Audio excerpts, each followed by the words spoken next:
जय महाकाल, जय माँ त्रिपुर सुंदरी। बात करते हैं लग्न कुंडली के द्वितीय भाव में यदि भूमिपुत्र मंगल देव विराजमान है तो क्या फल देते हैं। प्रारंभिक शिक्षा घर परिवार में और प्रारंभिक शिक्षा में उन्नति प्राप्त करता है। वाणी को विचार करके बोले, बिना विचार किए हुए कोई भी कार्य करेंगे असफलता ही हाथ लगेगी। सफलता बहुत कम मात्रा में, रिस्क लेने की क्षमता ऐसे व्यक्ति में खूब होती है। आंशिक मंगल दोष भी बन जाता है क्योंकि अष्टम भाव में सप्तम दृष्टि पड़ती है। यदि द्वितीय भाव में भौमदेव विराजमान हो तो आंशिक मंगल होने के कारण पत्नी के साथ अनबन हो सकती है। किसी प्रबुद्ध ज्योतिषी से आप विवाह के समय अपने कुंडली का जरूर मिलान कराएं। यदि कुंडली में एक जैसी दशा बन रही है तो विवाह करना अति शुभ माना गया है।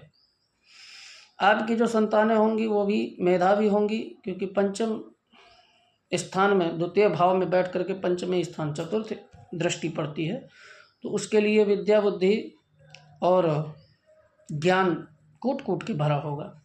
ऐसे व्यक्ति यदि अगर बिना विचार किए हुए कोई भी कार्य करते हैं तो असफलता जरूर मिलती है। रिस्क तो बहुत बड़े बड़े मिलते हैं। व्यापार क्षेत्र के लिए रिस्क लेना ही सर्वोपरि है, परंतु आपको ये जरूर ध्यान देना है कि यदि अगर आप कहीं निवेश करना चाहते हैं तो बहुत सोचें समझें फिर इसके बाद निवेश करें। तत्काल में जो भी फैसले लेंगे हो सकता है आपके लिए वो घातक हो जाएं, इसलिए आप पहले सोचिए समझिए फिर इसके बाद में कोई भी फैसले लीजिए।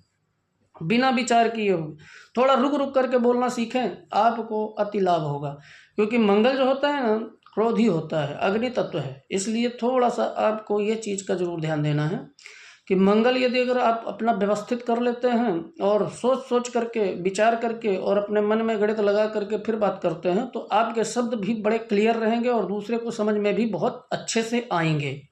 इसलिए आप भौम देवता को प्रसन्न करने के लिए आप देवालय जाएं, हनुमान दादा के मंदिर जाएं, गुड़ का दान करें तथा मसूर की दाल का अवश्य ही दान करें।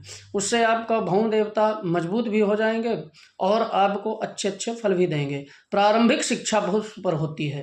तीक्ष्ण बुद्धि से ये धनी होते हैं, किसी भी प्रकार का कोई इनके ऊपर दबाव नहीं होता है और घर परिवार से अनबन हो सकती है यदि अगर मंगल देव नीच के हों अथवा शत्रु राशि में बैठ गए हों। आपके मंगल देवता जो है यदि अगर द्वितीय भाव में वृश्चिक अथवा मेष राशि में बैठ करके फिर दूसरी जगह दृष्टिपात करते हो तो बहुत अच्छे लाभ देते हैं। जय महाकाल, जय माँ त्रिपुर सुंदरी।